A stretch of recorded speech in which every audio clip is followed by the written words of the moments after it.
Hello, my friends. Welcome to another cosy night of Fireside Mysteries. I'm Edward, your host, also from Warm Pages. Tell me, where are you listening from tonight? A favourite chair, your bed, or somewhere unexpected? Share your listening spot with us. I treasure reading your comments. And don't forget to subscribe. Now relax. Our story is ready to unfold. Chapter 1. The Joyless Shepherd. The rain came down on Loch Dhu with the relentless spite of a spurned woman, turning the usually picturesque Highland village into a study in 50 shades of grey. Police Constable Hamish Macbeth stood at the window of his kitchen, watching the downpour transform his modest vegetable patch into something resembling a lochan, and reflected that this was exactly the sort of weather that made a man grateful for a warm fire, a dram of whiskey, and absolutely no reason whatsoever to venture outside.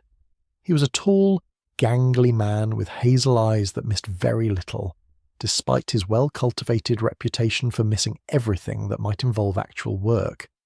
His red hair needed cutting, his uniform needed pressing, and according to his superiors in Strathbane, his entire approach to policing needed a complete overhaul.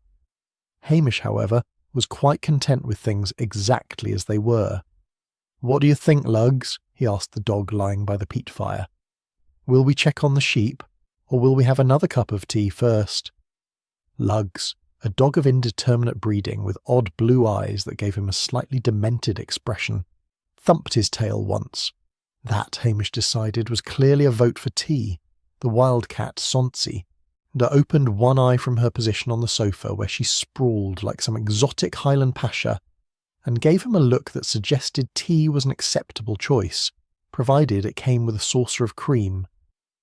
Hamish had just settled into his favourite armchair, tea in hand, when he heard the commotion from the direction of the village.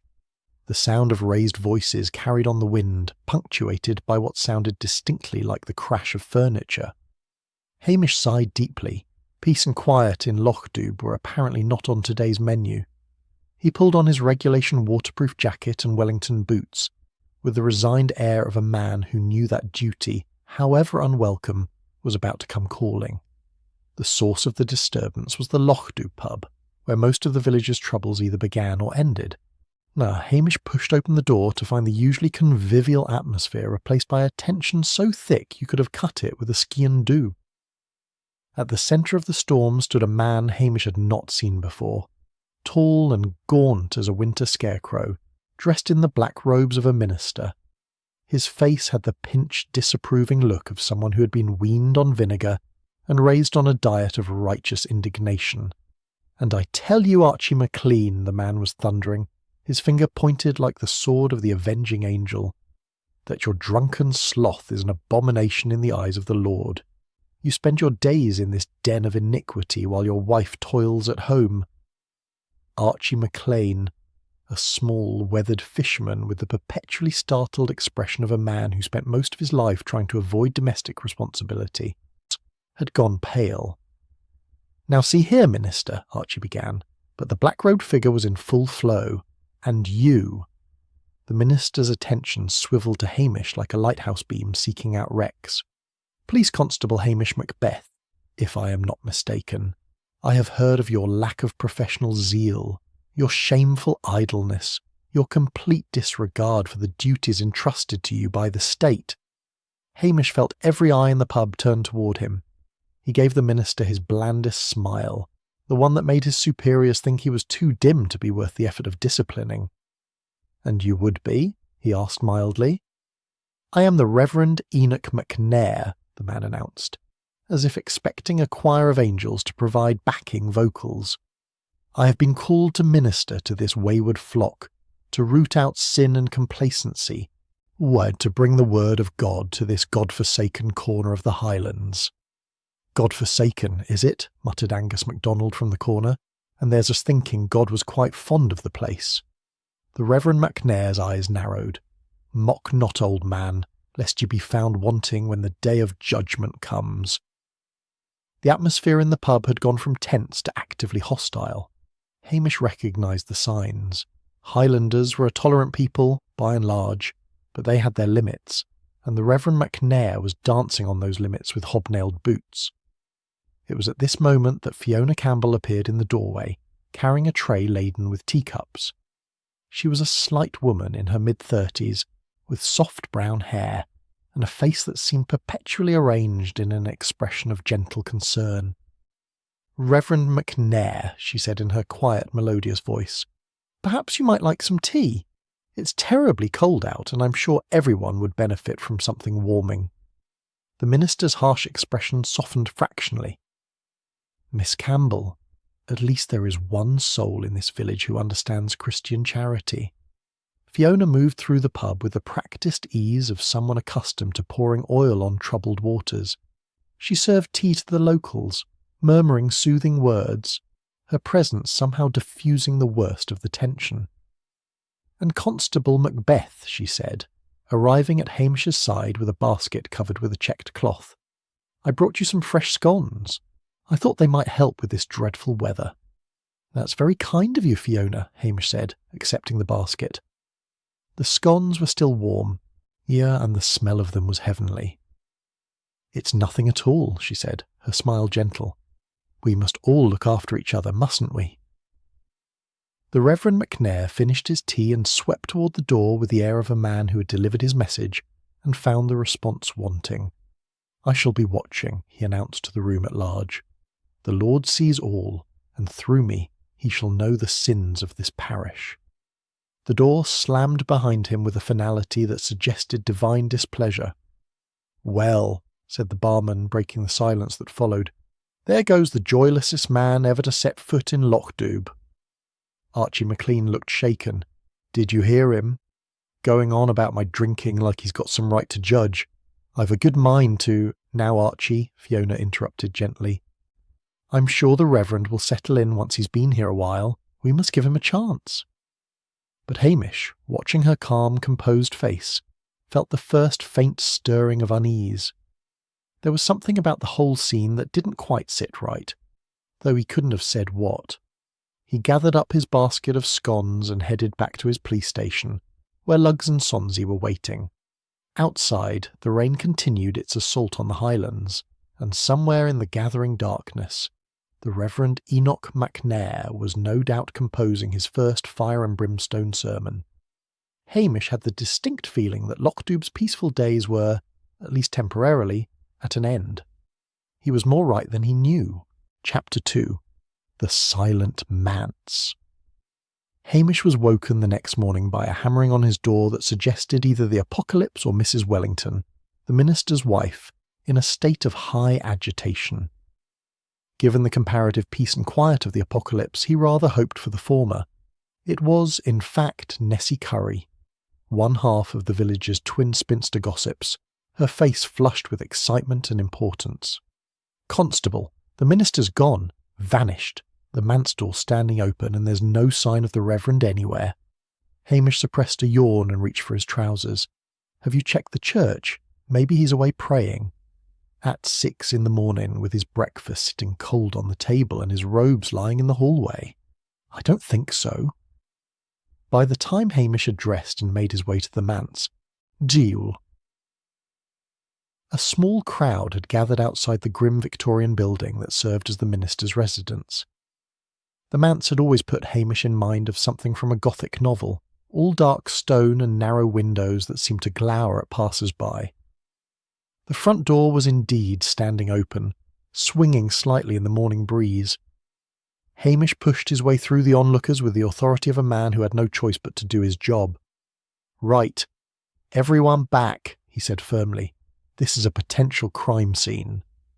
Inside, the manse had the abandoned quality of the Marie Celeste. In the dining room, a bowl of porridge sat congealing on the table, a cup of tea beside it with a skin forming on top. The scene had the eerie quality of interrupted routine, as if the Reverend had simply stood up mid-breakfast and walked out of his own life. But it was in the hallway that Hamish found the detail that sent a small chill down his spine.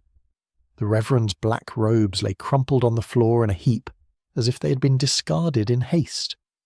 And on the hall table, the Reverend's spectacles sat neatly folded. Hamish walked slowly through the building, his policeman's eye noting every detail. The back door was bolted from the inside. The study window, however, had been left slightly open, just a crack, enough to let in the freezing Highland air. He was examining the window latch when he heard the sound of vehicles pulling up outside, followed by the unmistakable bellow of Detective Chief Inspector Blair. Hamish's heart sank. Of all the officers in Strathbane who might have caught this case, Blair was far and away the worst option. The man was a bully, a drunk, that nursed a grudge against Hamish that had calcified into something approaching obsession.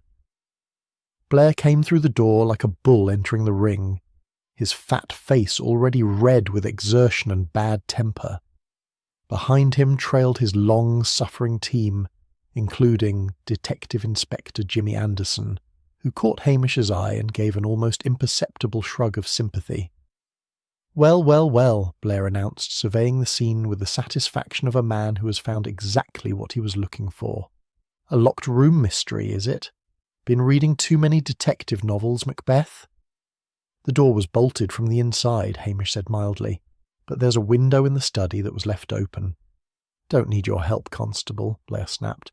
"This is a job for real detectives." "You just stick to chasing sheep and stay out of the way," Hamish knew better than to argue. He retreated to the kitchen, where he found Fiona Campbell already bustling about with the efficiency of someone who knew where everything was kept. "I thought the detectives might appreciate some coffee," she explained, her face pale but composed. "It's the least I can do. Poor Reverend McNair. I can't imagine what might have happened to him." "You worked with him at the church, didn't you?" Hamish asked. Fiona nodded, setting out cups with practised movements. "I help with the heritage records in the Sunday school. He was very particular about how things should be done, but I'm sure he meant well." She paused, then reached into her handbag and pulled out a folded piece of paper. "I brought this for the detectives. I thought it might be helpful. It's a list of everyone the Reverend spoke to after the service on Sunday. He was quite vocal about certain people's behaviour." Hamish unfolded the paper. It was written in Fiona's neat schoolteacher's hand, a comprehensive record of every person McNair had publicly berated or threatened with spiritual consequences. Archie McLean's name was at the top of the list.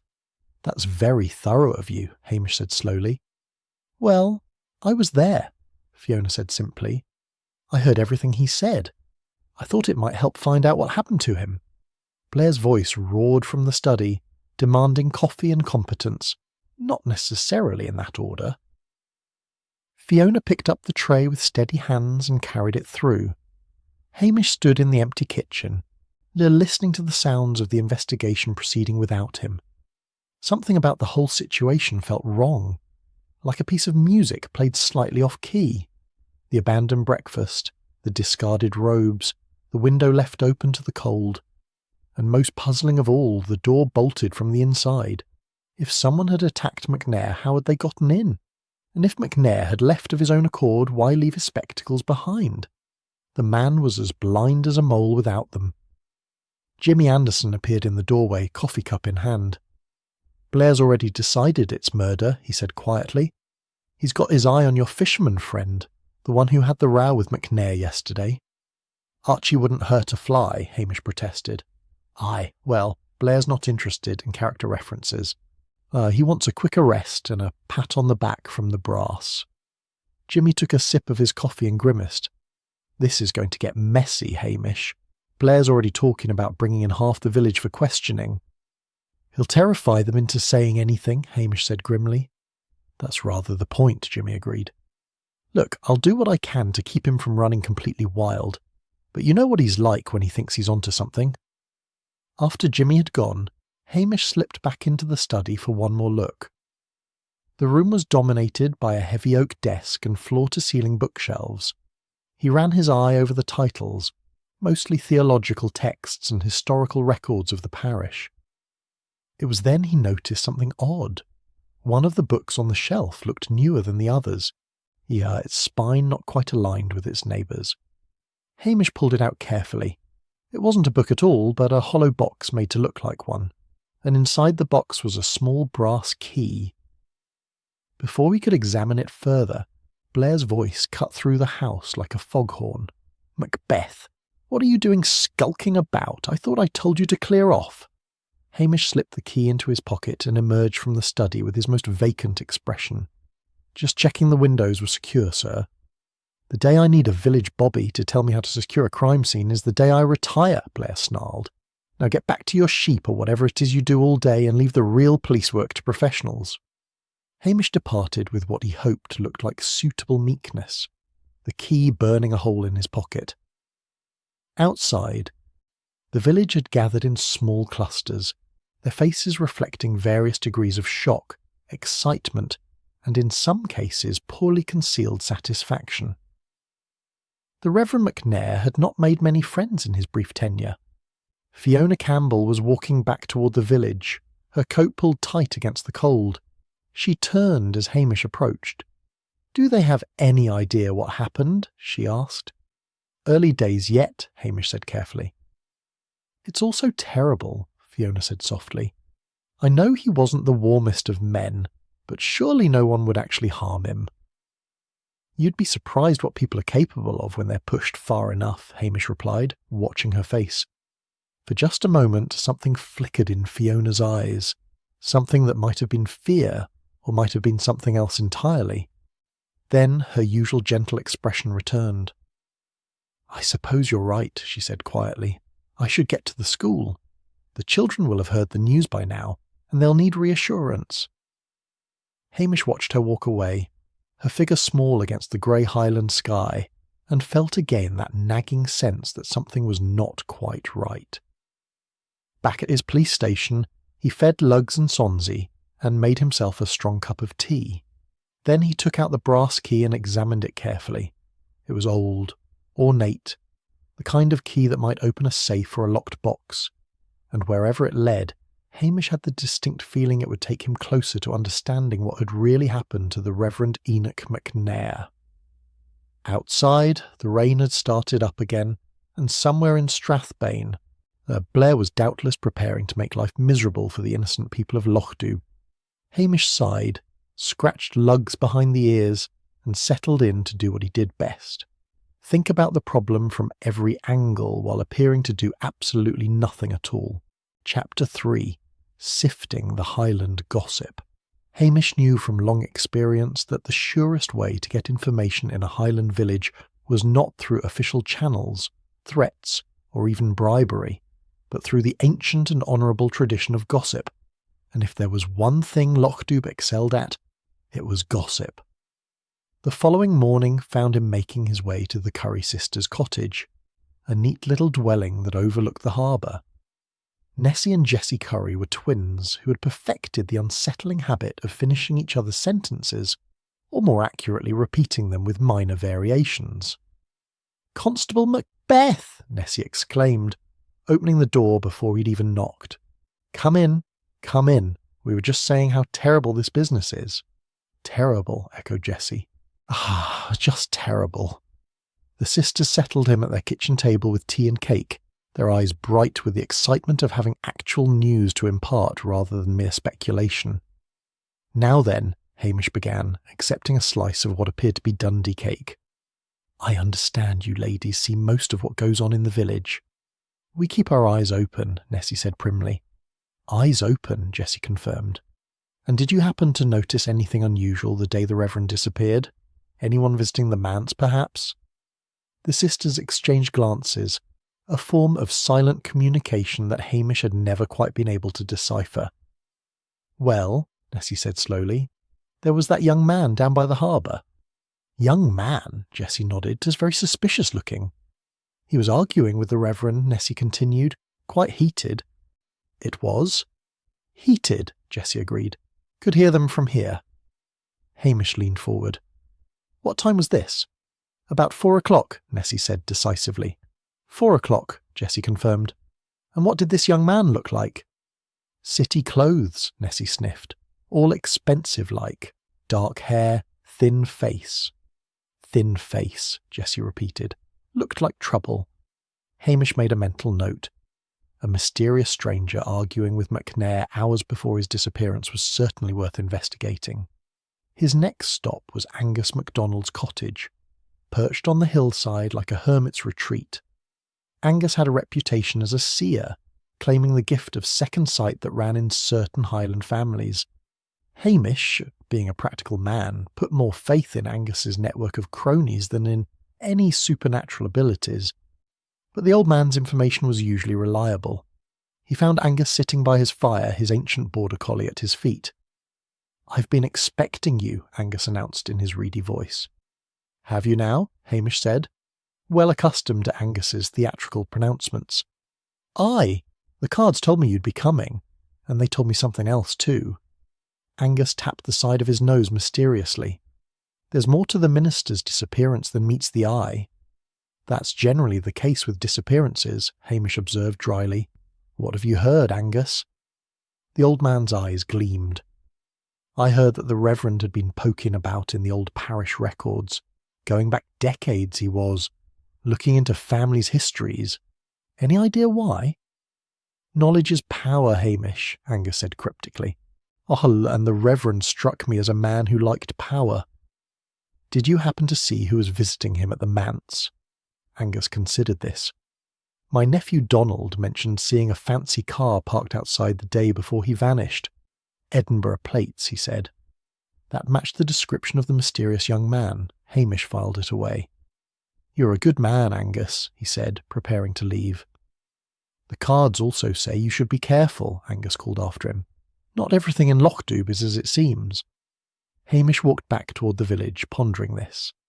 Angus's cryptic warnings were sometimes surprisingly apt, though whether through genuine insight or lucky guesses, Hamish had never quite determined. His final stop was one that required more delicacy. He needed access to the official police files from Strathbane, and there was only one way to get them without alerting Blair. He found Jimmy Anderson at the Loughdoob Hotel that evening, nursing a whisky in the bar. "Hamish," Jimmy greeted him with the weariness of a man who had spent the day dealing with Blair's bombast. "Come to see how the official investigation is progressing?" "Something like that," Hamish said, signalling the barman. He returned with 2 generous drams of whisky, sliding one across to Jimmy. "You're trying to bribe me," Jimmy observed, though he made no move to refuse the drink. "I'm trying to make sure an innocent man doesn't get arrested because Blair's too pig-headed to see past the obvious." Jimmy sighed. He's already got Archie McLean in his sights. "Found a pair of Wellington boots outside the manse with boot prints that match Archie's size." "Half the men in Loughdoob wear the same size wellies," Hamish protested. "Try telling Blair that. He's convinced Archie did it because of that row at the pub." Jimmy took a long sip of his whisky. "Between you and me, I don't think Archie's got it in him. But Blair doesn't care about character, he cares about making arrests." "What about the missing persons report? Any leads on where McNair might have gone?" Jimmy glanced around the bar, then lowered his voice. "Nothing concrete, but there was something odd in his room. We found a stack of letters, all demanding money. Looks like our righteous Reverend might have had some expensive habits." "Blackmail," Hamish suggested. "Or being blackmailed himself," Jimmy said. "Hard to say. Blair's keeping that close to his chest. Doesn't want to muddy his narrative about a simple assault gone wrong." "I don't suppose you could let me have a look at those letters?" Jimmy gave him a long, considering look. "I don't suppose I could, but I might accidentally leave a copy of the file on the passenger seat of my car while I go to the bathroom, and if someone happened to photograph the relevant pages with their mobile phone, well, I'd be none the wiser, would I?" "You're a good man, Jimmy Anderson," Hamish said. "I'm a practical man," Jimmy corrected. "Blair's going to make a mess of this case, and when he does, someone's going to have to clean it up. Might as well be you." 20 minutes later, Hamish was back in his police station, studying the photographed pages spread across his kitchen table. Lugs watched with interest, while Sonsi demonstrated her usual feline indifference. The letters were revealing. They showed a pattern of demands for money, references to past indiscretions, and veiled threats about exposure. But what caught Hamish's attention was a notation in McNair's own handwriting in the margin of one letter. "See Parish Records 1985 to 1990, Fraud Inquiry." So McNair had been digging into old parish business, and if Angus was right, the Reverend had been using that information for his own purposes. Hamish sat back, thinking.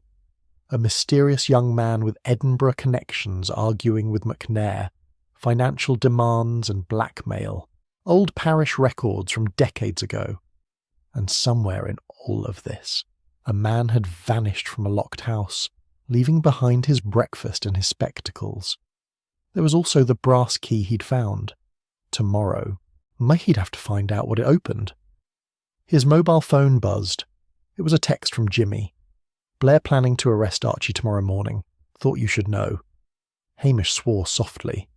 That gave him less than 12 hours to find something that might convince Blair to look elsewhere. He poured himself a small dram and stood at the window looking out over the dark loch. Somewhere out there, someone knew exactly what had happened to the Reverend Enoch McNair. And Hamish was beginning to think that the answer lay not in the present, but somewhere in Loch Doob's past. "What do you think, Lugs?" he asked the dog. "Are we dealing with murder, or something else entirely?" Lugs cocked his head, his strange eyes reflecting the firelight. "Aye," Hamish agreed. "That's what I thought too." Outside, the wind picked up, carrying with it the salt smell of the sea and the promise of more rain. Hamish finished his whiskey and went to bed, knowing that tomorrow would bring either answers or, more likely, more questions. In a Highland village, he reflected, the two were often indistinguishable. Chapter 4. The Extortionist Parish. Hamish rose before dawn, a time of day he normally avoided on principle, but which necessity now demanded. If Blair was planning to arrest Archie this morning, Hamish needed to find something concrete before the bureaucratic machinery ground into motion. The brass key sat on his kitchen table, glinting in the lamplight. It had kept him awake half the night, teasing at his mind with possibilities. A key suggested a lock, and a lock suggested something worth hiding. He fed Lugs and Sonsie their breakfast, pulled on his uniform and headed out into the grey morning. The village was still asleep, windows dark, the only sound the cry of gulls wheeling over the harbour. The manse loomed ahead, wrapped in police tape that fluttered in the wind like ribbons at a funeral. Hamish knew that Blair's team would have finished their initial sweep and wouldn't return until later. He had perhaps an hour, maybe two, before someone noticed his presence. He let himself in through the back door, the lock yielding easily to his picks. The house felt different in the early morning light, less ominous and more simply sad, a place abandoned by its occupant and not yet claimed by anyone else. Hamish made his way to the study, moving quietly out of the habit rather than necessity. The bookshelves stretched from floor to ceiling, hundreds of volumes on theology, history and Highland culture. He began examining them systematically, looking for other false spines like the one that had concealed the key. It took him 20 minutes to find it, a leather-bound volume entitled Parish Records of Loch Doob. 1980 to 1995 pulled away from the shelf to reveal not a hollowed-out book, but a small safe set into the wall behind it. Hamish's pulse quickened. The brass key fit perfectly. Inside the safe was a single ledger, bound in black leather. Hamish lifted it out carefully and opened it to the first page. What he found made his blood run cold. It was a record of blackmail, meticulously detailed. Each page contained a name, a date, and a description of some past indiscretion or family secret that McNair had uncovered in the parish records. Beside each entry was a figure, presumably the amount demanded in exchange for silence. Archie McLean's name was there, with a note about a hidden bank account containing money saved from his fishing earnings, money his wife knew nothing about. The amount demanded, £500, Doctor. Brodie appeared on another page with a reference to a medical mistake 15 years ago that had resulted in a patient's death. The incident had been ruled accidental at the time, but McNair's notes suggested he'd found evidence of negligence. Amount demanded £2,000. There were others too. Mrs. Wellington's father had apparently embezzled church funds back in the 1980s. The local postmistress had a conviction for shoplifting as a teenager. Even the Curry sisters weren't spared. Their late father had run an illegal still during the war. Hamish felt sick. McNair hadn't just been a zealot. He'd been a predator, using his position to dig into people's lives and extract money from them. He photographed each page with his mobile phone, working quickly but carefully. This was evidence that would damn McNair's character, but also provide compelling motives for half the village to want him gone. He was replacing the ledger when he heard footsteps outside. Hamish froze, listening. The footsteps came closer, then stopped at the front door. There was the sound of a key in the lock. Moving swiftly, Hamish closed the safe, repositioned the false book, and looked for an escape route. The study window was still slightly ajar from where he'd found it days ago. He slipped through it, dropping into the overgrown garden just as he heard the front door open. He crouched behind a rhododendron bush, his heart hammering. Through the window, he could see a figure entering the study. It was Fiona Campbell. She moved with purpose, going straight to the bookshelves. Hamish watched as she pulled out the false volume, opened the safe, and removed the ledger. She stood for a moment, flipping through its pages, her face unreadable in the dim light.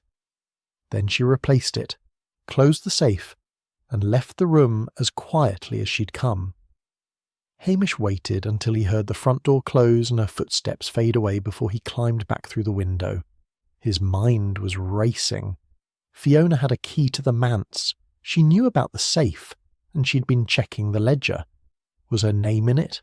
Or was she checking to see if McNair had recorded something about someone else? He let himself out the back door and made his way to the police station, where he found Jimmy Anderson waiting on his doorstep, looking grim. "Blair's on his way to arrest Archie," Jimmy said without preamble. "I tried to slow him down, but he's got the bit between his teeth. Says the boot prints are enough and he doesn't need anything else." "The boot prints are circumstantial," Hamish protested. "Tell that to Blair." Jimmy ran a hand through his hair. "Look, Hamish, I know you think there's more to this, but unless you've got something concrete, I can't stop him." Hamish thought about the ledger. It would provide alternative suspects, certainly, but it would also destroy lives. Everyone named in that book would have their secrets exposed, their reputations ruined. And for what? To save Archie from an arrest that might not even stick. "Give me until this afternoon," Hamish said. "Please, Jimmy." "I can't promise anything," Jimmy said, "but I'll do what I can." After Jimmy left, Hamish sat at his table and went through the photographs he'd taken of the ledger. There had to be something here. Some clue that would point to who might have wanted McNair gone badly enough to act. He was so absorbed in his work that he didn't hear the knock until it came a second time. It was Fiona Campbell carrying a covered dish. "I thought you might not have had breakfast," she said with her gentle smile. "I made too much porridge this morning." Hamish accepted the dish, watching her carefully. "That's kind of you. It's nothing." She hesitated, then said, "I heard that horrible man from Strathbane is going to arrest Archie. That's absurd, isn't it? Archie wouldn't hurt anyone." "That's what I keep telling them," Hamish said. Fiona's eyes were troubled. "It's all so awful. First the Reverend disappears, and now an innocent man is going to be accused of murder, or whatever happened to him." "You were close to the Reverend." "Weren't you?" Hamish asked casually. "Working with him on the church records?" Something flickered across her face, quick as summer lightning. "Not close, exactly. I helped him catalogue some of the old documents. He was very interested in the parish history." "Did he mention finding anything unusual in those records?" "Unusual?" Fiona's voice was carefully neutral. "In what way?" "Old debts, family disputes, that sort of thing." "He might have mentioned something," Fiona said slowly, "but he didn't share details with me. He kept most of his research private." She was lying. Hamish could see it in the way she wouldn't quite meet his eyes, in the tension in her shoulders. "Well, thank you for the porridge," he said, changing the subject. After she left, Hamish stood at the window, watching her walk back toward the village. She'd brought him food, offered sympathy about Archie, and carefully deflected his questions about McNair's research. And she had her own key to the manse. He pulled out his phone and called an old friend in Edinburgh, a journalist who specialised in business and finance records. "Donny, it's Hamish Macbeth. I need you to look into something for me. A fraud inquiry from 1985 to 1990, somewhere in the Highlands. Anything involving the name McNair." "That's a tall order, Hamish. Do you know how many fraud cases there were in that period?" "I know. but it's important. And Donny, I need it fast." He hung up and looked at Lugs, who was investigating the porridge with interest. "We're missing something," he told the dog. "McNair was blackmailing people. Fiona has access to the manse and the safe. And somewhere in the parish records from 30 years ago is the key to this whole mess." Lugs wagged his tail, which Hamish chose to interpret as agreement. Outside, he could see Blair's car pulling into the village, heading for Archie McLean's cottage. Hamish had until this afternoon to find the truth. After that, an innocent man would be locked up, and the real story of what happened to the Reverend Enoch McNair would be buried under Blair's incompetence. He picked up the phone again. It was time to call in every favour he was owed and dig deeper into Lochdoob's past than he'd ever gone before. Somewhere in this village's history lay murder or justice, or perhaps something in between. And Hamish Macbeth was determined to find out which. Chapter 5. Expanding the Suspect Pool. By mid-morning, the news of Archie McLean's arrest had spread through Lochdoob like wildfire through heather. The village was divided between those who thought Blair was an incompetent bully and those who thought he was an incompetent bully who might, by pure chance, have stumbled onto the right answer. Hamish stood outside Patel's grocery store watching Blair haul a protesting Archie into the back of a police car. The fisherman's face was grey with shock and fear. "I didn't do anything," Archie was shouting. "I swear on my mother's grave." "Save it for the judge," Blair sneered, clearly relishing his moment of triumph. "We've got your boot prints at the scene, we've got motive, and we've got you." Archie's wife appeared in the doorway of their cottage. Her face a mask of fury that suggested she was less concerned about her husband's arrest than she was about the whiskey fund he'd been hiding from her. "Is it true?" she demanded. "You've been keeping money from me, Archie McLean?" "Now, dear," Archie began, but the police car door slammed shut, cutting off whatever explanation he might have offered. Blair turned to address the gathered villagers with the air of a conquering hero. "Let this be a lesson to anyone thinking they can commit crimes in this jurisdiction. Justice will be served." Hamish caught Jimmy Anderson's eye. The detective inspector looked thoroughly miserable. After the convoy of police vehicles had departed for Strathbane, taking Archie with them, Hamish retreated to his police station to think. The arrest had bought him time, ironically, and Blair would be too busy basking in the glory of his swift detective work to notice what Hamish was doing. His phone rang. It was Donny from Edinburgh. "You're in luck, Hamish. I found something. Back in 1989, there was a major fraud case in the Highlands. A businessman named Alistair McNair was accused of bilking investors out of nearly £500,000 in a land development scheme." Hamish felt his pulse quicken. McNair? Any relation to our Reverend? Father and son. Alistair was the father. The case never went to trial because one of the victims, a man named Robert Campbell, committed suicide before he could testify. Without his testimony, the case collapsed. Alistair McNair died a few years later. Natural causes. "Robert Campbell," Hamish repeated slowly. "Do you have any information about his family?" "Wife died young, I think.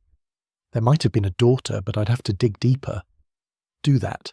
And Donny, I need it by this afternoon." After he hung up, Hamish sat very still, thinking. Campbell was a common enough name in the Highlands, but Fiona Campbell was the right age to be Robert Campbell's daughter. And if her father had been one of McNair's victims? There was a knock at the door. Hamish opened it to find Dr. Brodie standing on the doorstep, looking agitated. "Hamish, I need to speak with you. In confidence." The doctor came in and accepted the chair Hamish offered him. He was a stocky man in his 60s, with kind eyes and the slightly rumpled appearance of someone who'd been up all night attending to patients. "It's about Reverend McNair," Dr. Brodie began. "I don't think Archie had anything to do with his disappearance." "I'm listening," Hamish said. "McNair came to see me 2 days before he vanished. He was asking questions about a patient who died 15 years ago, a woman named Mary Ferguson. The death was ruled accidental. She'd fallen downstairs, but McNair was suggesting that I'd been negligent in my examination." "Were you?" Hamish asked bluntly. Dr. Brodie's face flushed. "No, but there were irregularities in how I documented the case. Nothing sinister, just poor record keeping. I was younger then, less careful. McNair was threatening to report me to the medical board unless I paid him to keep quiet. How much did he want? £2,000. The doctor looked wretched. I didn't pay him. I told him to do his worst. But I've been worried sick that he'd actually go through with it. You have an alibi for the night he disappeared. I was playing whist with Reverend Wellington until past midnight. He'll confirm it. Hamish made a note. Anyone else you know who McNair was putting pressure on? Dr. Brodie hesitated. I saw him having quite a heated discussion with a young man in the church graveyard the afternoon before he vanished. I didn't recognise him. City type. Expensive clothes. Dark hair. Thin face. That's him. They were arguing about money from what I could hear. After the doctor left, Hamish's phone rang again. It was Jimmy Anderson. Thought you'd want to know, Jimmy said. We've identified the man the Curry sisters saw arguing with McNair. Name's Callum McNair, the Reverend's nephew from Edinburgh. He showed up at the station this morning demanding to know what had happened to his uncle. Did he now? Hamish said. That's interesting timing. Blair's brought him in for questioning. The nephew claims he came to Lochdoub to ask his uncle for money. Apparently the Reverend owed him an inheritance from a grandmother who died last year. Says his uncle refused to pay up. What's his alibi for the night of the disappearance? Rock solid, unfortunately. Traffic cameras show his car on the A9 near Inverness at the time McNair vanished. He couldn't have been in Lochdoub. Hamish thanked Jimmy and hung up. So they had 3 clear suspects with strong motives, and all 3 appeared to have alibis. Archie had been hiding in the pub cellar all night. Dr. Brodie had been playing cards with Reverend Wellington. And Callum McNair had been 50 miles away, unless one of them was lying. He was about to call Reverend Wellington to confirm the doctor's alibi when there was another knock at his door. This time it was Fiona Campbell, and she looked genuinely distressed. Hamish, I've just heard about Archie. This is terrible. You don't really think he did it, do you? The evidence suggests otherwise, Hamish said carefully, watching her face. But Archie's such a gentle soul. Yes, he likes his drink, but he wouldn't hurt anyone. There must be some other explanation. Such as? Fiona twisted her hands together. I don't know. Perhaps the Reverend just left. Decided the ministry wasn't for him and went away. Leaving his spectacles behind, without which he could barely see. Well, when you put it like that, Fiona trailed off, then seemed to gather herself. I've been thinking about something. When I was helping the Reverend with the parish records, he mentioned something about old land disputes. He seemed very interested in a case from the late 1980s involving a development scheme. Hamish's attention sharpened. Did he say why? No, but he made copies of several documents. I thought they might be relevant to whatever happened to him. Do you still have access to those records? They're in the church archive. I could show them to you, if you think it would help. It was, Hamish thought, a remarkably convenient offer. Either Fiona was genuinely trying to help, or she was trying to control what information he found. That would be very helpful, he said. This afternoon? Of course, she gave him a wan smile. Anything to help clear this up? Yeah, poor Archie doesn't deserve this. After she left, Hamish called Reverend Wellington, the previous minister who'd been replaced by McNair. Wellington confirmed that Dr. Brodie had indeed been playing whist with him, until well past midnight on the night of the disappearance. Terrible business, Wellington said in his gentle voice. I know Enoch McNair could be difficult, but surely no one would actually harm him. You'd be surprised what people are capable of, Hamish said, when they're desperate enough. He spent the rest of the morning checking and rechecking the alibis. They all held up, which meant either he was missing something, or the killer had been extraordinarily clever about their timing. By early afternoon he'd received another call from Donnie. Found something interesting, the journalist said. Robert Campbell's daughter was named Fiona. She was 8 years old when her father died. After his suicide, she was raised by an aunt in Inverness. Lost track of her after that, but she would be about 35 now. 35. Exactly Fiona Campbell's age. Hamish sat very still, pieces of the puzzle beginning to slot into place. Fiona Campbell was Robert Campbell's daughter. Her father had been ruined by Alistair McNair's fraud and had killed himself. And now Alistair's son, Enoch MacNair, had been digging into those same records, had come to Lochdoub as minister, to the very village where the fraud had taken place. It couldn't be coincidence. But if Fiona had killed MacNair, how had she done it? And more importantly, where was the body? His phone buzzed with a text from Fiona. "Ready when you are. Meet me at the church." Hamish looked at lugs. Time to see what secrets the parish records hold. The dog wagged his tail, and together they set off for the church, where answers, and perhaps danger, awaited. Chapter 6. False Trails and Poached Fish. The church archive was housed in a small stone building behind the kirk, cold and musty with the smell of old paper and forgotten years. Fiona unlocked the door with a key from the large ring she carried and led Hamish inside. "The records the Reverend was interested in are over here," she said, gesturing to a section of shelving near the back. "Land transactions, property disputes, that sort of thing." He spent hours going through them. Hamish examined the files she indicated. They were comprehensive, detailing decades of Highland property dealings, feuds over boundaries, and the occasional outright swindle. The MacNair fraud case was there, documented in meticulous detail by whoever had kept the records at the time. Did MacNair say why he was so interested in this particular case? Hamish asked, watching Fiona's face. Not really. He just said it was parish business. She paused, then added quietly, "He wasn't a man who shared his thoughts readily." "No," Hamish agreed. "I don't suppose he was." He made notes and took photographs of the relevant documents, all while keeping one eye on Fiona. She seemed calm, helpful, showing no sign of distress beyond normal concern for the situation. "I should get back to the school," she said after he'd finished. "The children have been unsettled by all this upheaval. They need some sense of normalcy." After she left, Hamish sat among the dusty records, thinking. He now knew that Fiona had both motive and opportunity. But opportunity required more than just access to the manse. It required a method. And he still couldn't see how she could have made a man vanish from a locked house. He was walking back to the police station when he noticed something odd. A light was moving in the church graveyard, bobbing between the headstones like a will-o'-the-wisp. Hamish checked his watch. Nearly 11 o'clock. Who would be wandering around a graveyard at this hour? He approached quietly, keeping to the shadows. The figure resolved itself into Dr. Brodie, carrying what appeared to be a heavy burlap sack. The doctor was digging near the far wall of the graveyard, his spade biting into the soft earth with desperate urgency. Hamish's heart sank. He'd liked Dr. Brodie, had thought the man incapable of violence. But here he was in a graveyard at night, with a sack that was unmistakably stained with something dark.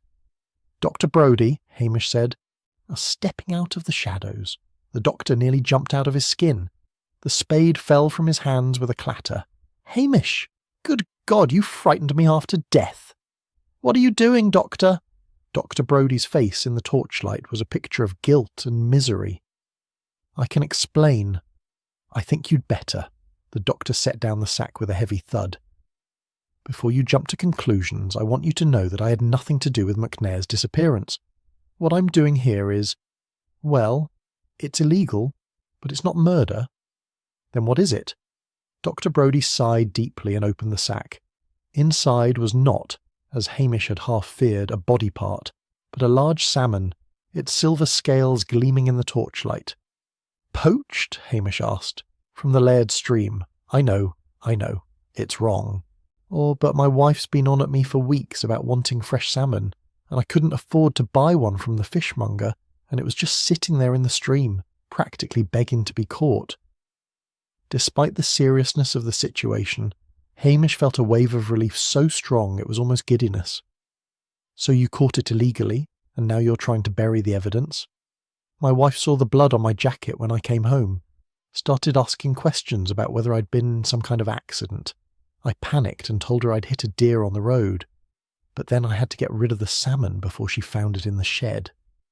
It was such a perfectly mundane piece of Highland mischief that Hamish had to suppress a smile. Here he'd been, imagining the worst, and it was nothing more than a bit of poaching. "You know I should report this," Hamish said. "I know. Dr. Brodie looked wretched. "But Hamish, if this gets out, I'll be the laughingstock of the village, and my wife will never let me hear the end of it." Hamish thought about the ledger he'd found, about Dr. Brodie's name in it alongside a threat to expose the old medical case. The doctor had enough troubles without adding illegal fishing to the list. "Give me the salmon," he said. "What?" "Give it to me. I'll dispose of it properly. And doctor, next time you want fresh fish, just ask Archie. He owes you for all the times you've treated his gout for free." Dr. Brodie's relief was palpable. "Thank you, Hamish. I know I don't deserve this, but thank you." After the doctor had gone, Hamish stood in the graveyard, holding the salmon and reflecting on the strange paths an investigation could take. He'd expected to find evidence of murder and instead had uncovered petty poaching. He took the salmon back to his police station, where he filleted it expertly and divided it between his freezer and Lugs's bowl. The dog looked at him with something approaching adoration. "Waste not, want not," Hamish told him, "and what Blair doesn't know won't hurt him." The next morning brought fresh developments. Jimmy Anderson called to say that Callum McNair had been released after his alibi checked out completely. The nephew had left Lochdoub in high dudgeon, muttering about incompetent Highland police and family curses. "Blair's still convinced Archie's his man," Jimmy said. "But between you and me, the case is looking shakier by the hour. The Procurator Fiscal is asking questions about the evidence. Any word on when Archie might be released? Not yet. Blair's digging in his heels. You know how he gets when he thinks his reputation's on the line." After the call, Hamish made himself breakfast and reviewed his notes. 3 suspects, all with clear motives, all with alibis. Archie had been in the pub cellar. Dr. Brodie had been playing cards. Callum McNair had been miles away in Inverness, unless one of them was lying. He decided to double-check Dr. Brodie's alibi personally. Reverend Wellington lived in a small cottage near the church, having retired from active ministry when McNair arrived. The old minister welcomed him warmly. "Hamish, come in, come in. I was just having my elevenses. Will you join me?" Over tea and biscuits, Hamish gently questioned Wellington about the night of McNair's disappearance. "Oh yes, Dr. Brodie was here," Wellington confirmed. "We played whist until well past midnight. I remember because my old clock chimed 12 just as he was leaving." "You're absolutely certain of the time?" "Positive. I walked him to the door myself. He headed home and I went to bed." The alibi was solid, which left Hamish back where he started. "Did you know the Reverend McNair well?" Hamish asked. Wellington's gentle face clouded. "Not well, no. He wasn't an easy man to know. Very rigid in his beliefs, very quick to judge. I tried to counsel him about his approach to the parish, but he felt I'd been too lenient, too willing to overlook people's faults." "Did he mention any specific parishioners he was concerned about?" "Several. But I got the impression his concerns were more about control than genuine pastoral care." Wellington hesitated. "I probably shouldn't speak ill of the man, but I found some of his methods troubling. The way he'd dig into people's pasts, looking for sins to condemn rather than souls to save." "Did he ever mention the name Robert Campbell?"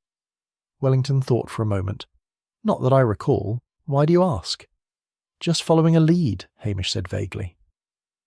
Walking back to the police station, Hamish felt the pieces of the puzzle shifting but not quite falling into place. He knew Fiona had motive. He knew she had access to the manse, but he still couldn't see how she'd done it. And until he could answer that question, he couldn't prove anything. His phone buzzed. It was a text from Fiona. "Found something in the old records you might be interested in. Can you come by the school this afternoon?" Hamish stared at the message. Was she genuinely trying to help? Or was she subtly controlling the investigation, feeding him information to steer him away from the truth? Either way, he'd have to go and find out. He texted back, "I'll be there at 2. Lugs looked up at him from his basket, as if sensing his master's unease. "I know," Hamish said, "something's not right, but I can't quite put my finger on what it is." Outside, clouds were gathering over the loch, promising more rain. Hamish pulled on his jacket and prepared for the afternoon's interview, wondering what Fiona Campbell had found, and whether it would lead him closer to the truth or further into the maze. In a Highland murder investigation, he reflected, the two were often indistinguishable until it was too late. Chapter 7. Ironclad Alibis. The Lochdew Primary School was a cheerful little building painted in cream and blue, with children's artwork displayed in every window. It seemed an incongruous setting for a murder investigation. But then, Hamish reflected, murder itself was incongruous in Lochdew. He found Fiona in her classroom tidying up after the day's lessons. The walls were covered with maps of Scotland, multiplication tables, and crayon drawings of Highland landscapes. There was a faint smell of chalk dust and pencil shavings. "Hamish, thank you for coming," Fiona said, looking up from the papers she was organising. "I found something in the church records that I thought you should see." She pulled out a photocopied document from her desk drawer. It was a floor plan of the manse from when it had been built in 1892. "Look at this," she said, pointing to a series of dotted lines running through the walls. The original house had servants' passages. They were used so the staff could move through the building without being seen by the family. Most of them were sealed up in the 1950s when the house was renovated, but according to this, at least one might still be accessible. Hamish studied the plan with growing interest. A secret passage would explain how someone could enter and leave the manse without using the main doors. "Where did you find this?" he asked. "In the Heritage Collection. The Reverend had requested it specifically a few days before he disappeared. He was fascinated by the architecture of the old buildings." "Did he mention finding any of these passages?" "No, but he seemed excited about something. He said he'd made an important discovery." Fiona's face was earnest, concerned. "Do you think this could help prove Archie's innocence?" "It might," Hamish said slowly. "Though it could also mean someone else had access to the manse. Someone who knew about these passages." "Like who?" "That's what I need to find out." After leaving the school, Hamish drove to Strathbane, where Archie McLean was being held. The fisherman looked grey and defeated, his usual cheerful demeanour completely extinguished. "Tell me again about that night, Archie," Hamish said gently. "Everything you did, everyone you saw." Archie rubbed his face with his hands. "I told Blair already. After the Reverend had a go at me in the pub, I was that upset I couldn't face going home to the wife. So I went down to the pub cellar. Willie the barman lets me kip down there sometimes when things are rough at home. What time was this? About 9 o'clock. I took a bottle of whiskey with me, I'm not proud to say, and I stayed down there until morning. Didn't come out until I heard the commotion about the minister being gone." "Did anyone see you there?" "Willie knew I was there, and I heard voices upstairs throughout the night. The pub didn't close until past midnight." Hamish made a note to confirm this with Willie the barman. "Did you hear or see anything unusual?" "Nothing. I was in my cups, to be honest, and I just wanted to be left alone." After the interview, Hamish stopped by Blair's office.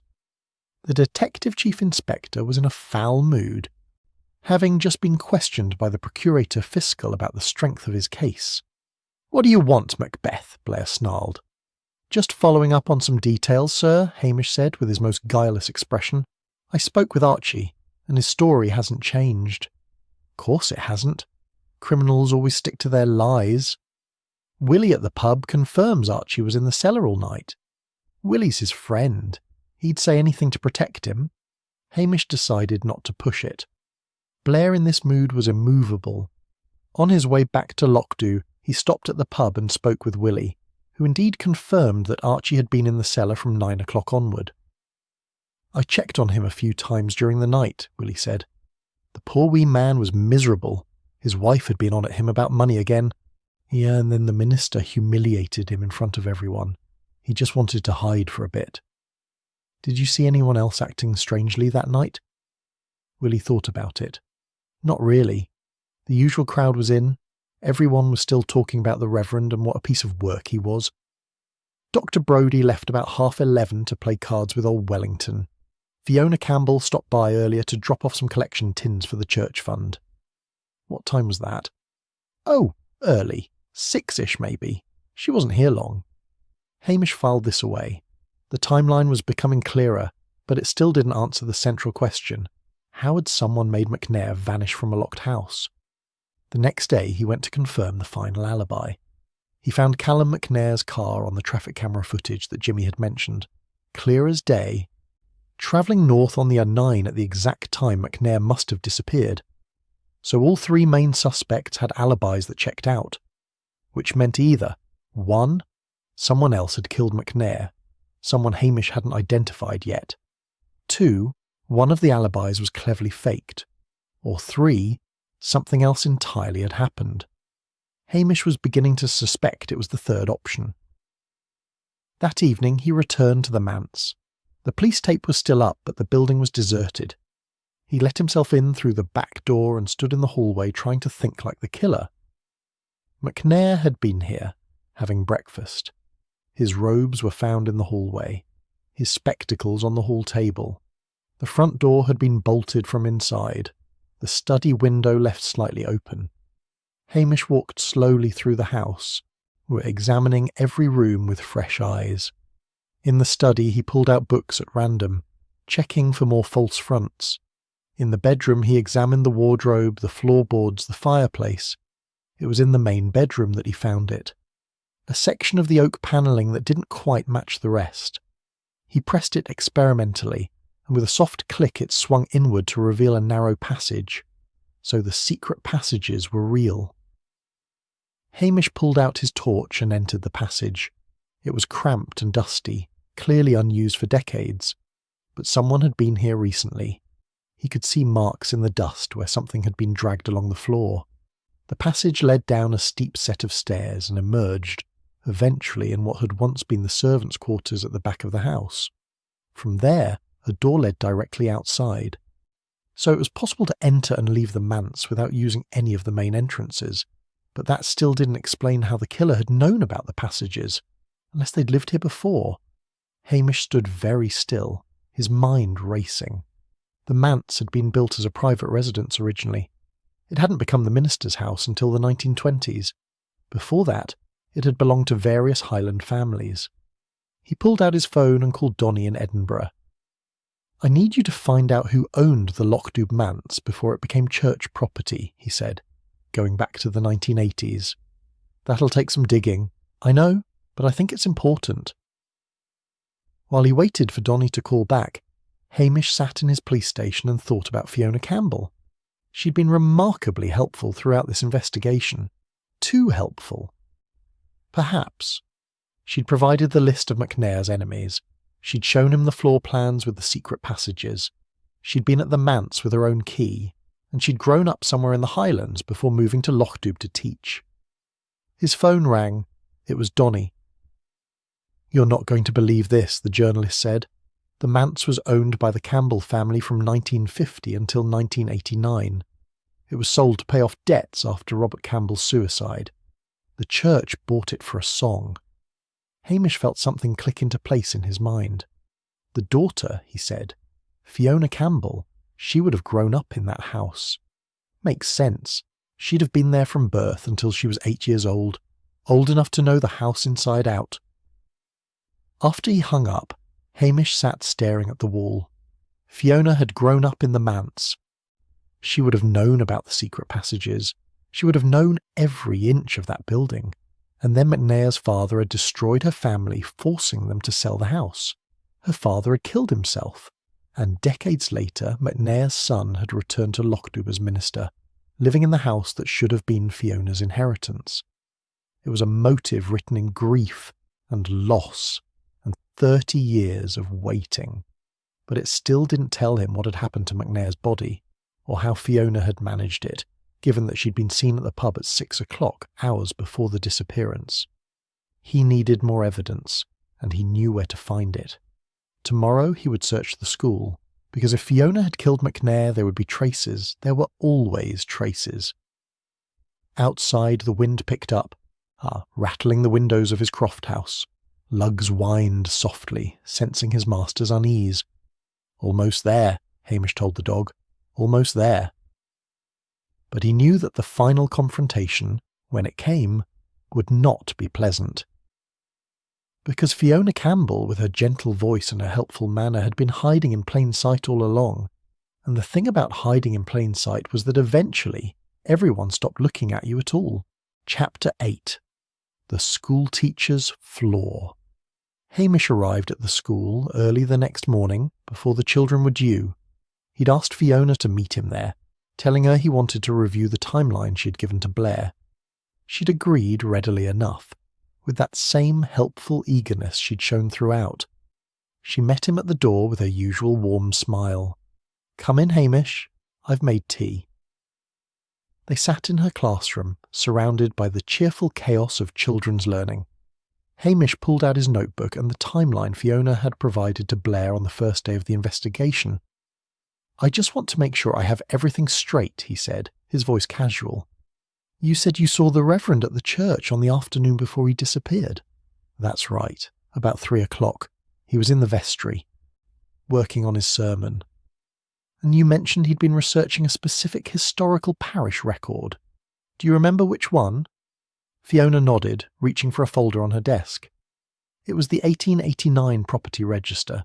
He said it contained important information about land boundaries. Hamish felt his pulse quicken. The manse had been built in 1892. There would have been no property register for it in 1889. "Are you sure about that date?" he asked. "Positive. I remember because he made such a point of it." Fiona's voice was steady, her face open and honest. She was lying. Whether she realised he'd caught her in it, he couldn't tell. "That's helpful," Hamish said, making a note. "And Blair mentioned you provided him with a list of everyone McNair had threatened. That was very thorough of you." "I just wanted to help," Fiona said simply.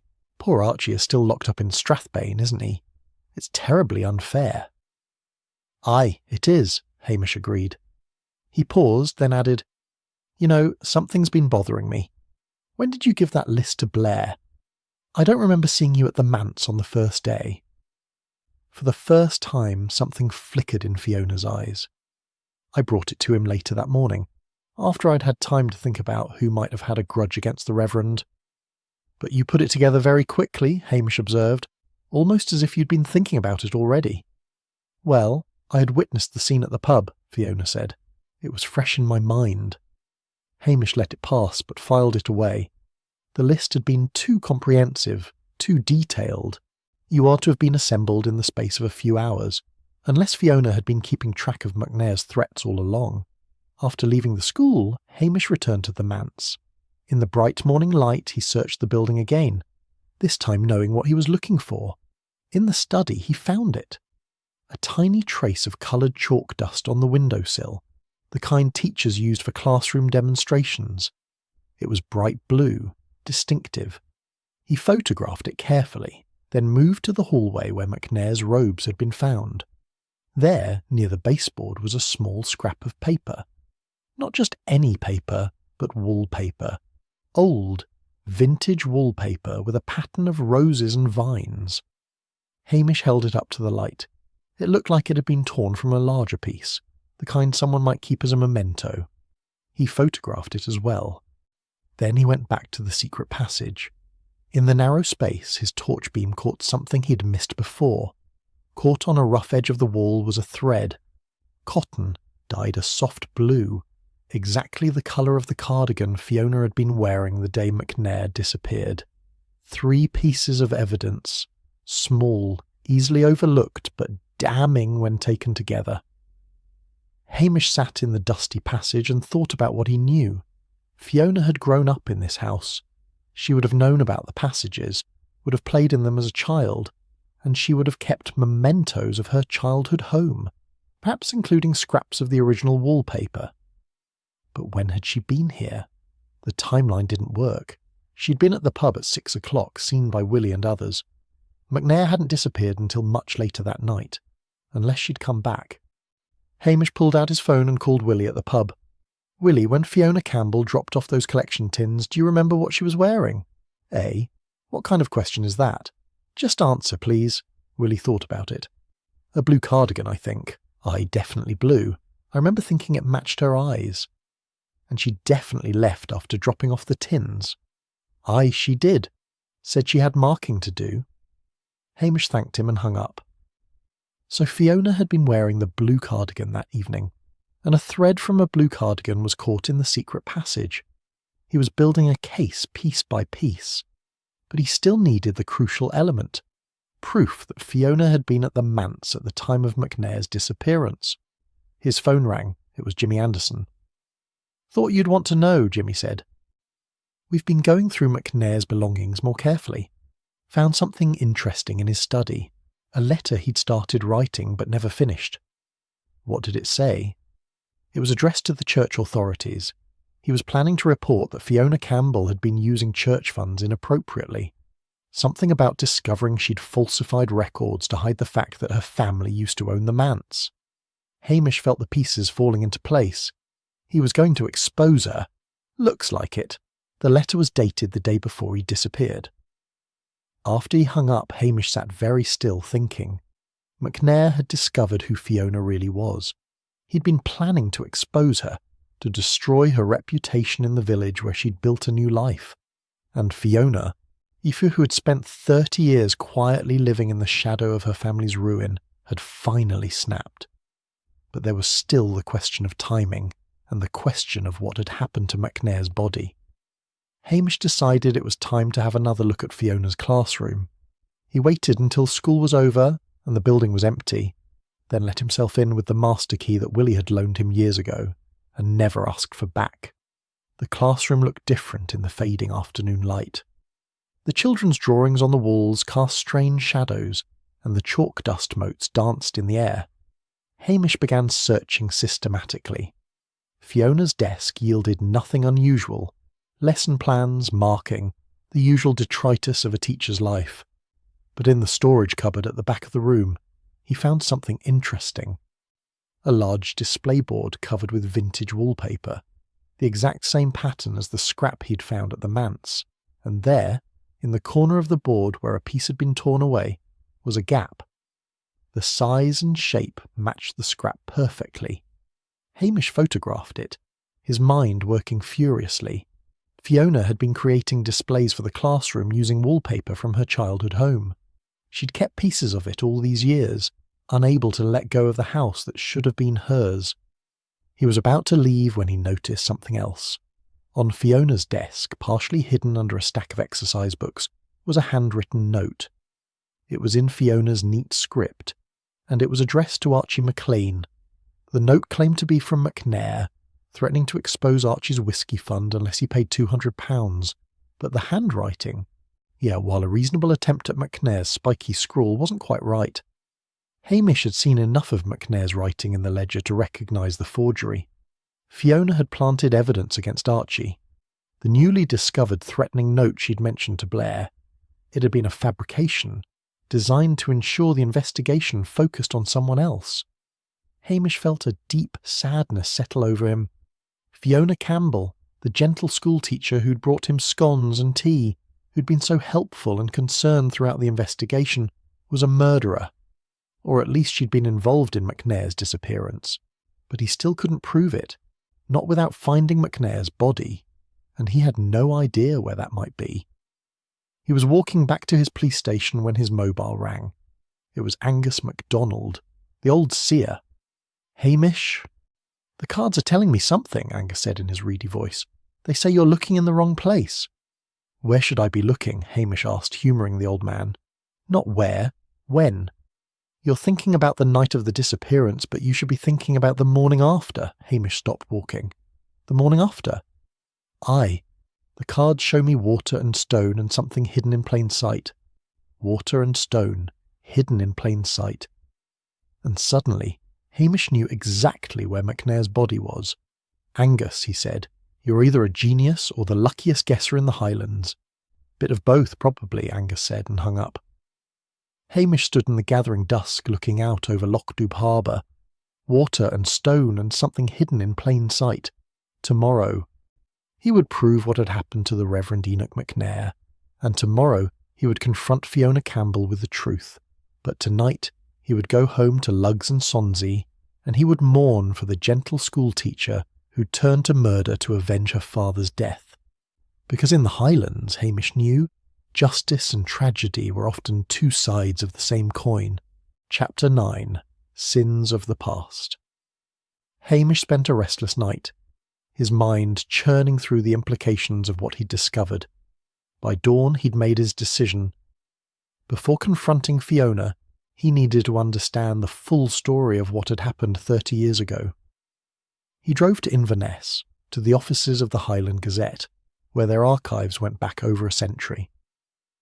The librarian, a sharp-eyed woman named Mrs. MacLeod, remembered him from a previous case. "Looking for something specific?" she asked. "Everything you have on the McNair fraud case from 1989, and anything about Robert Campbell's suicide." Mrs. MacLeod led him to a room lined with bound volumes of old newspapers. That was a terrible business. The whole region was talking about it for months. Hamish settled in to read, and the story that emerged was darker than he'd imagined. Alistair McNair had been a property developer with grand plans for the Highlands. He'd convinced a group of local investors, shopkeepers, farmers, teachers, to put their savings into a development scheme that promised to bring jobs and prosperity to the region. Robert Campbell, a well-respected solicitor, had been one of the largest investors, putting in not just his own money, but funds he'd been managing for several clients. When the scheme collapsed, it emerged that McNair had been siphoning money into offshore accounts all along. There had never been any real development. It had all been a fraud from the start. Robert Campbell had lost everything. Worse, he had lost money belonging to people who'd trusted him. The shame had been unbearable.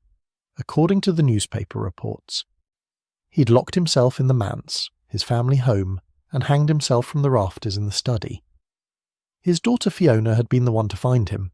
She'd been 8 years old. Hamish sat back, feeling sick. An 8-year-old child finding her father's body, and then losing her home, being sent to live with relatives, growing up in the shadow of that trauma.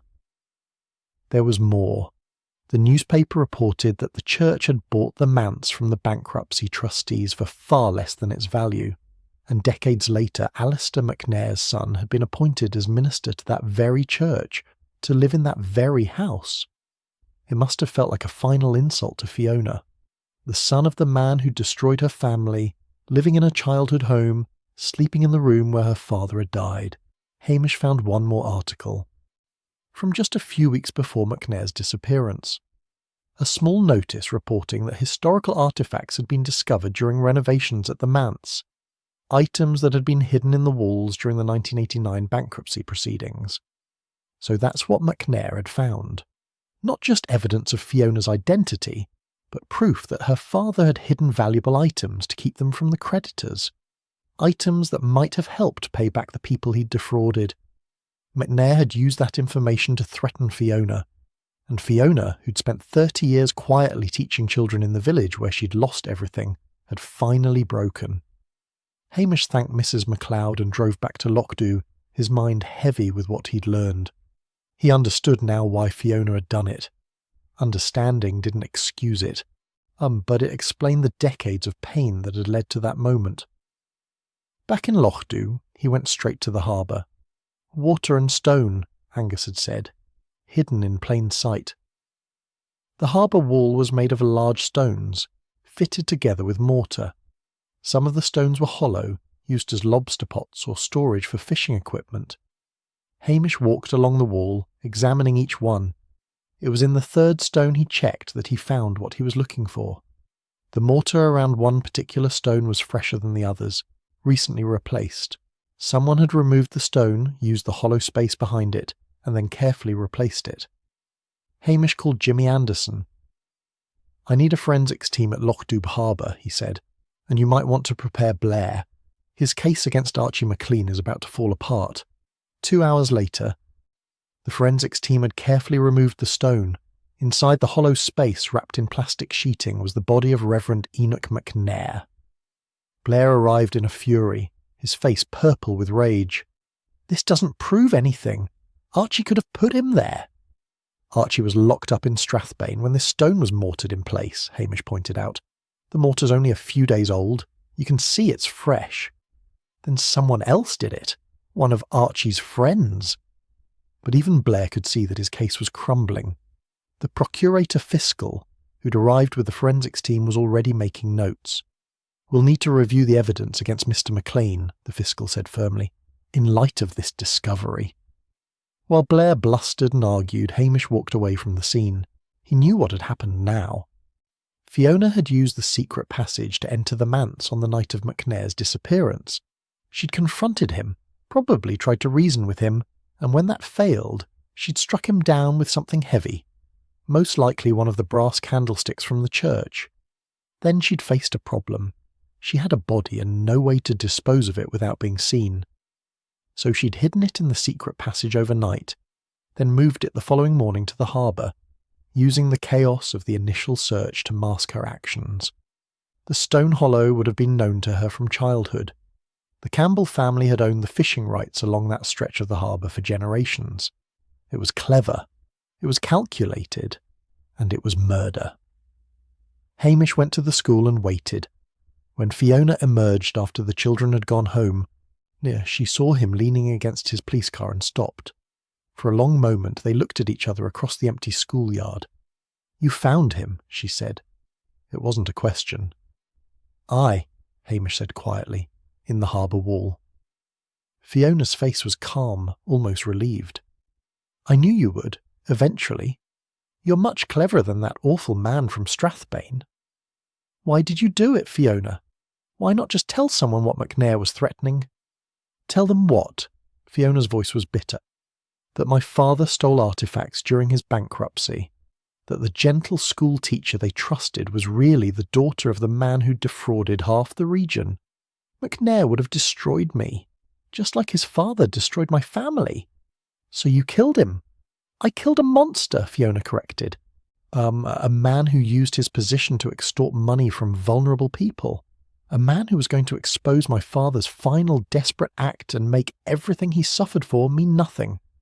Your father stole those artefacts, Fiona. They belonged to the creditors. My father was trying to salvage something from the wreckage of our lives." Fiona's composure cracked. He'd lost everything to Alistair McNair's fraud. Those artefacts were family heirlooms, things that had been in the Campbell family for generations. He hid them so we'd have something left, so I'd have something of my heritage. And then She stopped, unable to finish. "And then he took his own life," Hamish said gently.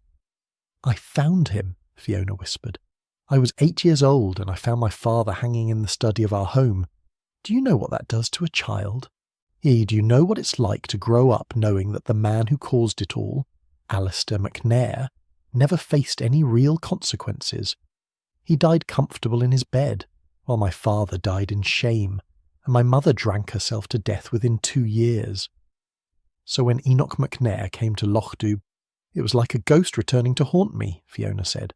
"Living in my house, sleeping in my father's room, and then—" Her voice hardened. "Then he found those artefacts during the renovation. He put it all together. Who I was, why I was really in Lochdoub, and he was going to use it to destroy me, just like his father destroyed my family. So you used the secret passage, the one you knew from childhood. I went to reason with him, to beg him not to expose my father's memory, but he laughed at me, called my father a thief and a coward, and said the sins of the fathers were visited upon the children, and I deserved to suffer for what my father had done." Fiona's eyes were dry, her voice steady. "I picked up the candlestick and I hit him, and I felt no regret then, and I feel none now." Hamish felt a deep sadness. "I have to arrest you, Fiona." "I know." She held out her hands for the handcuffs. "I've known since the moment you started asking questions about the parish records. You're too good at your job to miss the clues I left behind." As Hamish gently placed the handcuffs on her wrists, Fiona looked back at the school. "Will you tell the children that I'm sorry? They don't deserve to be hurt by this." "I'll make sure they know you cared about them," Hamish promised. He led her to the police car, and as they drove towards Strathbane, Fiona sat quietly in the back seat, her face turned toward the window watching the Highland landscape roll past. "It was my house," she said softly. "It should have been my inheritance. And he took that too, just like his father took everything else." Hamish said nothing. There was nothing to say. justice and revenge, grief and murder. In the Highlands, they were often tangled together like the roots of ancient trees, and sometimes even catching the killer brought no satisfaction, only sorrow. Chapter 10. The Lazy Constable's Justice. The week following Fiona Campbell's arrest was one of the most unpleasant Hamish could remember. The village was in shock, unable to reconcile the gentle schoolteacher they'd known with the woman who'd killed a man and hidden his body in the harbour wall. Mrs. Wellington organised a prayer service. The Curry sisters spread theories about how they'd always known something wasn't quite right about Miss Campbell, conveniently forgetting their earlier praise of her kindness. And Archie McLean, released from custody with profuse apologies from a deeply embarrassed procurator fiscal, spent several days in the pub telling anyone who'd listen about the horrors of wrongful imprisonment. Hamish, for his part, felt no satisfaction in having solved the case. He'd done his job, but the victory was hollow. He was sitting in his police station 3 days after Fiona's arrest, when Blair stormed through the door without knocking. "This is all your fault, Macbeth," the detective chief inspector roared, his face the colour of beetroot. "My fault?" Hamish asked mildly, looking up from the report he was writing. "I arrested the wrong man because you didn't give me the evidence you had. You deliberately withheld information to make me look like a fool." "I gave you every piece of evidence I found," Hamish lied smoothly. "If you chose to ignore it in favour of your own theories, that's hardly my responsibility." Blair's hands clenched into fists. The brass are furious. The wrongful arrest, the media coverage, the procurator fiscal's formal complaint, it's a disaster. And you're sitting here looking pleased with yourself. "I'm not pleased at all," Hamish said, and for once he was telling the complete truth. A good woman was driven to murder by decades of grief and injustice. A man is dead, and a classroom of children has lost a teacher they loved. There's nothing pleasing about any of it. Blair seemed momentarily thrown by this. "Well," he blustered, "at least the case is solved. That's something." "Aye," Hamish agreed, "that's something." After Blair had left, still muttering about incompetence and betrayal, Jimmy Anderson appeared at the door. "That was well handled," Jimmy observed, helping himself to a cup of tea from Hamish's pot. "You managed not to point out that you solved the case single-handedly while Blair was busy arresting an innocent man." "What would be the point?" Hamish said. Blair would only find a way to blame me for that too." "The brass want to see you," Jimmy said.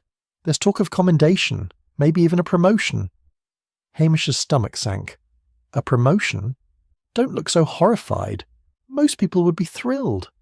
Most people haven't spent years carefully cultivating a reputation for laziness specifically to avoid being transferred to Strathbane." Jimmy laughed. "You're a strange man, Hamish Macbeth, but effective. Which is why I thought you should know that Blair's already preparing to take credit for the arrest." "Is he now?" "Oh, yes. He's telling anyone who'll listen that he suspected Fiona all along, and that finding the body in the harbour wall was all part of his carefully orchestrated strategy." Hamish considered this. Blair taking credit for the arrest meant Blair would also take credit for the initial mistakes, the wrongful arrest of Archie, and the media attention. If Hamish let Blair claim the glory, it would also mean claiming the responsibility. "That's interesting," he said slowly. "I thought you might see it that way," Jimmy said. "So when the brass ask you about the investigation, you'll—" "Give full credit to Detective Chief Inspector Blair's brilliant detective work," Hamish finished. "After all, I'm just a lazy village constable who was following orders." "You're a devious man, Hamish Macbeth." "I'm a practical man," Hamish corrected, echoing Jimmy's earlier words. "There's a difference." The interview with the brass went exactly as Hamish had planned.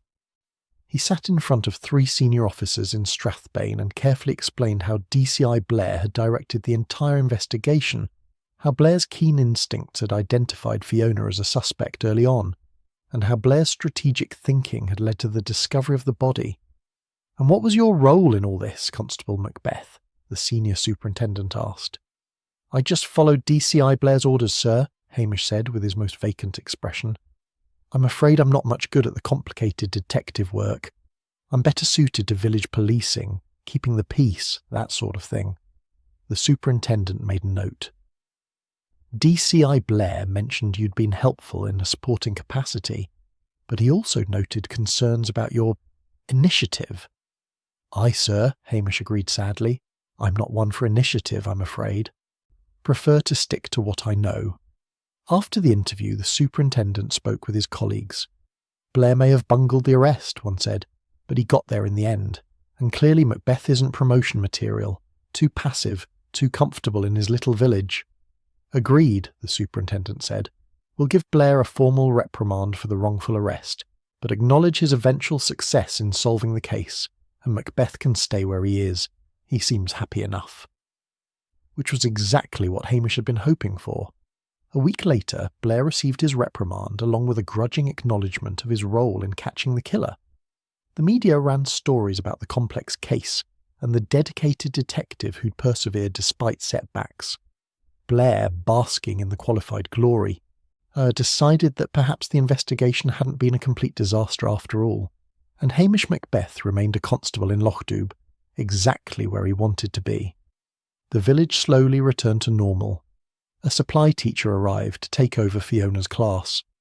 Archie McLean used his newfound status as a wrongfully accused man to negotiate better terms with his wife about his whiskey fund. Dr. Brodie went back to his rounds, relieved that his poaching escapade had remained secret. And the Curry sisters had enough new gossip to keep them occupied for months. On a grey afternoon, 2 weeks after Fiona's arrest, Hamish stood at his window, watching the rain drift across the loch. Lugs lay at his feet, and Sonsi was curled on the sofa, purring like a small engine. There was a knock at the door. It was Reverend Wellington, the kindly old minister who had been replaced by McNair. I thought you might like to know, Wellington said gently, that I've been asked to return as minister until they find a permanent replacement. The church authorities feel the parish needs someone calmer. That's good news, Hamish said, and meant it. I've also heard from Fiona's solicitor. She wanted me to pass on a message to you. Oh? She said to tell you that she doesn't blame you for arresting her. She said you were just doing your job and doing it well. She wanted you to know that she's at peace with what's to come. Hamish felt a lump in his throat. That's kind of her. She also asked if you'd look after her classroom displays. The children made them and she didn't want them thrown away. I'll see to it, Hamish promised. After Wellington had gone, Hamish stood looking out at the rain. He thought about Fiona Campbell sitting in a cell in Inverness awaiting trial. He thought about the 8-year-old girl who'd found her father hanging in the manse and the woman she'd become. Quiet, kind, patient, and ultimately broken by the weight of the past. Justice had been served, the law had been upheld, and Hamish had done his duty. But it didn't feel like a victory. It felt like a tragedy that had taken 30 years to play out, with casualties on all sides and no real winners. What do you think, Lugs? He asked the dog. Did we do the right thing? Lugs wagged his tail and put his head on Hamish's foot, offering the only comfort he could. Hamish scratched the dog's ears and looked out over Lochdoub. The village would heal, as villages always did. New stories would replace the old ones. Life would go on, and Hamish Macbeth would remain here, keeping the peace, avoiding promotion, and doing his best to maintain the delicate balance of Highland life. He fed Lugs and Sonsi their dinner, made himself a cup of tea and settled into his armchair with a piece of shortbread. Outside, the rain continued its endless Highland song, washing the streets clean and promising renewal. In a few days there would be new problems to solve, new crises to avert, new reasons for Blair to shout at him. But for now, Hamish was content to sit by his fire, his animals at his side, in the peaceful village he'd worked so hard to protect. He'd solved the mystery of the vanished minister. He'd caught a killer, and he'd managed once again to avoid the dreaded transfer to Strathbane. All things considered, Hamish reflected, it could have been worse, though it could certainly have been better. He raised his teacup in a silent toast to Fiona Campbell, to justice, and to the complicated, messy, heartbreaking business of keeping the peace in a Highland village. Then he took a bite of shortbread, shared a piece with Lugs, and let the quiet of the evening settle over him like a familiar blanket. Outside, Loch Dubh carried on, and Hamish Macbeth was home.